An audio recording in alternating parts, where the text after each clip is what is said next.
All right, welcome everyone to another episode of Inside Hollywood with Vinny. Joining us today is an incredible ensemble of talent.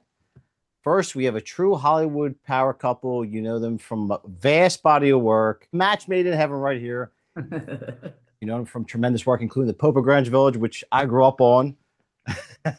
Runaway Train, Dark Knight.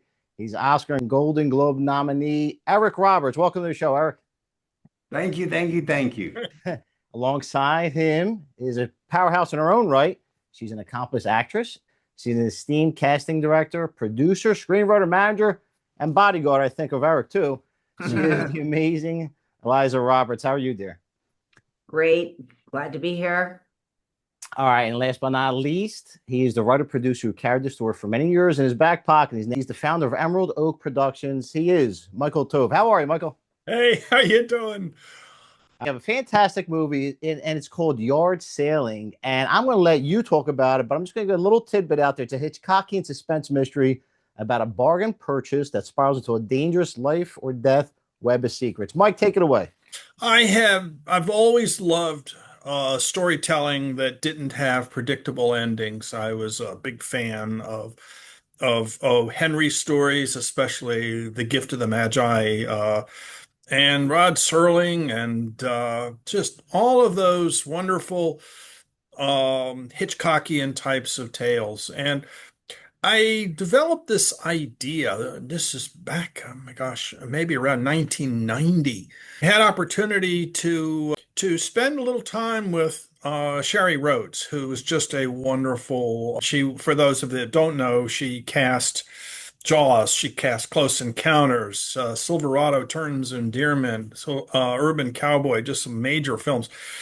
And Eric, you and Liza knew her, right? I know you did.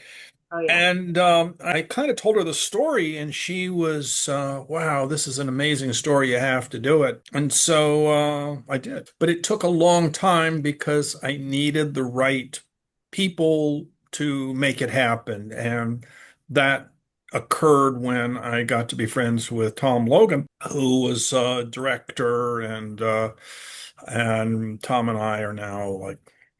And Tom brought in Eric and Eliza. How did I cast him? And I said, I didn't. Director did.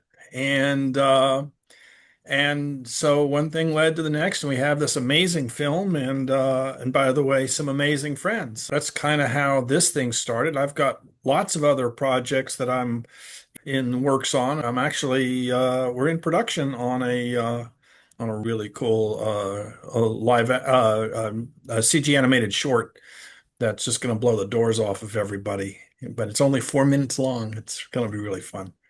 Short and sweet. So, yeah, short and sweet. Well, they don't have to be long. Yeah. Somebody was saying that how long is the movie supposed to be? And I think the answer was is long enough to tell the story. Well, Mike, let's look what happened with the Odyssey. I mean, it's in many people's minds, it would be a very long movie for a lot of people, and the fact that everybody's got this short attention span, but people will watch if they got something that they like. Well, right. Now, I read the actual original, of course, obligatorily when I was in high school. Why do they make high school students read stuff like that? I don't know. Question. Really good question. I mean, and of course, I also, while I was at it, I read Paradise Lost. I mean, so talk about light reading in high school. Jeez, Bleak House, all the Dickens stuff. I mean, it's torture. Like they hate the kids. Well, now let's pivot over to the Robertses and what drew you guys to this story. I mean, you get bombarded, I'm sure, on a daily basis with different, solicitation. But what drew you to this story? It's a story everybody knows, so it's worth telling. It definitely was the mystery. There's a yard sale that happens across the street from our house. Our dear neighbors, they still do it that way, the old-fashioned way, and almost every weekend. And the whole idea of treasures and something that, like my wedding ring, my engagement ring is inscribed from 1921 to someone named Helen. I would love to know her story. I bet there's something we have in common. I mean, there's endless stories within that story. And it's a mystery everybody hopes for, to buy a treasure for 25 cents. Exactly. And we love Tom Logan, and it was so great meeting Mike and everybody else who was involved. So we're always going to say yes if, and Tom does a very arduous casting job. I think he got something like 17,000 submissions and watched 87,000 self-tapes over and over. I mean, Yeah. he's a real, and the director often doesn't have anything to do with casting anymore. They're kind of handed a cast. So it's wonderful that he actually is hands-on.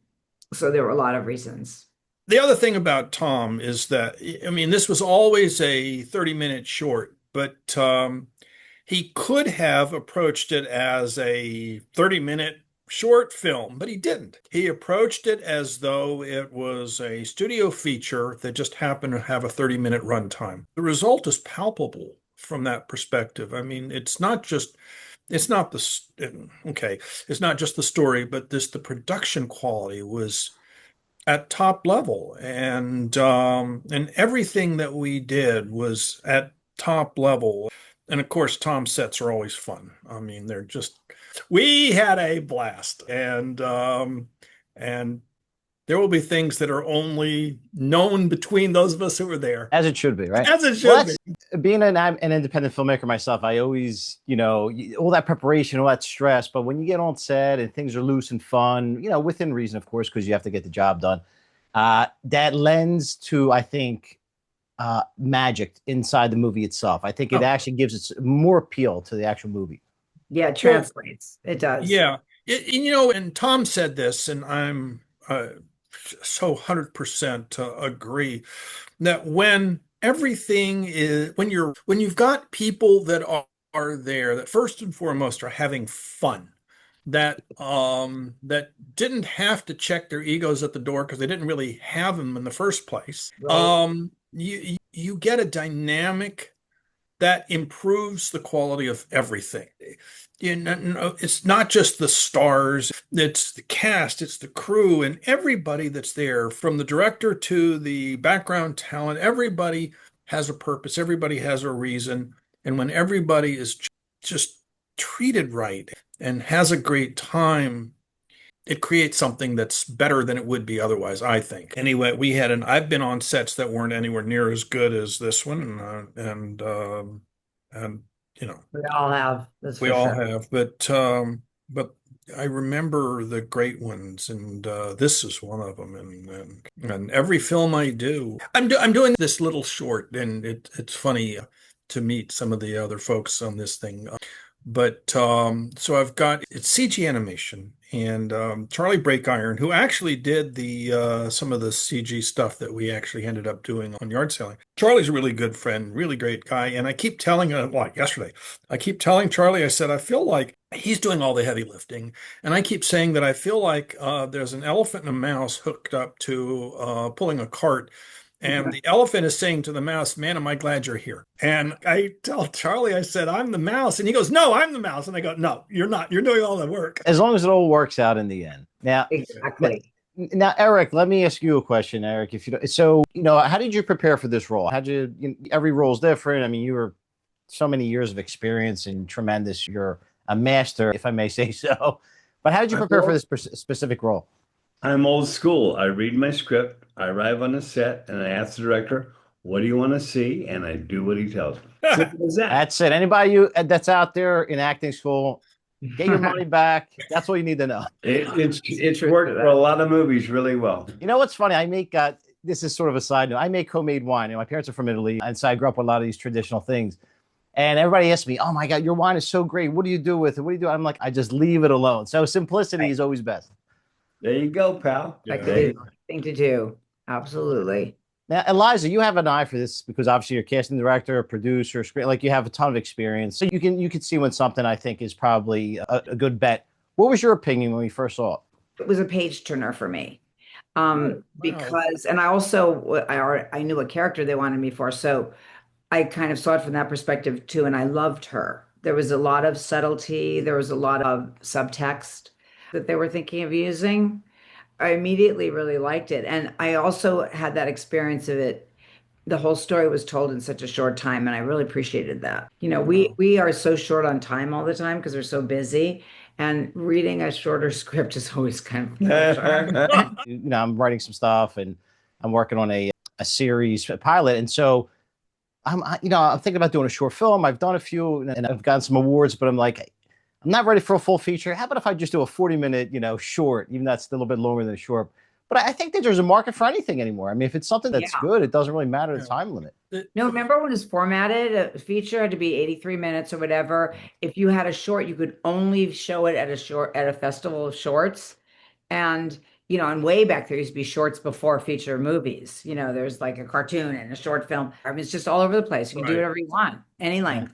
Back when I was writing Sid Field, I mean, years and years ago, I was in LA in 2008. I lived out there, and you put the two Brads and the two, everything was very the top and the bottom. Yeah, I know. It's really changed. In fact, my daughter, who is the one just calling, she's a chef and baker. And for a wrap party for the crew of Grey's Anatomy, she did a giant cake that was the script with all the different color pages. Remember those from network television, from series television? Yep. And she put Brad's in all three holes, and then she was so mad at herself because she's like, "Oh my God, it's not authentic. I should have left the middle one out." And I was like, Yeah, hey, we'll eat that part first. Nobody will know. Don't worry about it. Remember that? I have to send you the cake, Vince, the picture of it. It was beautiful. Well, Mike, where can we watch this? Tell us. Well, okay. So thanks. Yeah. So it's on my website, which is emeraldoakproductions.com. We just crossed 300 wins. We're over 300 wins on IMDb and over 400 festival laurels for IMDb. Just insane. What do I get? What do you get? What do I get? Another job. High five. Another fist bump. More work. Next time that contract, make sure you get some little stipulations. Anything over 200. Yeah. Okay. Well, no, I know. Work. Hey, Eric, how about an extra Brad? I have work. I want stuff. Let's make sure that you are supporting our guests. Go follow them on social media, go to their websites, watch the movies, and most importantly, leave positive reviews. Okay. Leave those reviews because they do mean a lot. Right. Yeah. Well, I was saying I put out a thing recently that, if somebody has seen the film and can vote, to please do that. And if you're going to give us really good marks, the title of the film is Yard Sailing. And if you give us really bad marks, the title of the film is Mars Needs Women. Well, I've trained my audience that they know better. They got to leave. It's got to be the best of the best, no matter what. Because if you're on the show, that means it's got to be excellent. That means you are the best. They got to leave great reviews. So that's non-negotiable. But what's going on in the Roberts world? Any more? I'm sure you're working. I'm sure you got stuff coming up. Anything you want to mention to the audience? Let's see. We're doing all kinds of stuff. There's so much. There's been sort of a resurgence of curiosity about Eric's book, which I'm sure you guys are aware of. But I'm not sure exactly what's happened. But suddenly people are asking us to talk about the book. It's called Runaway Train, or the story of my life. And then pretty soon, Vince, I'll make sure to let you know because he is on a new series, but we're not allowed to announce it yet. As soon as the announcement is allowed, then I'll make sure that you're on the distribution list for that, like right before. I do want to, Vince, I want to pitch Eric's book. I binge read it. Yeah.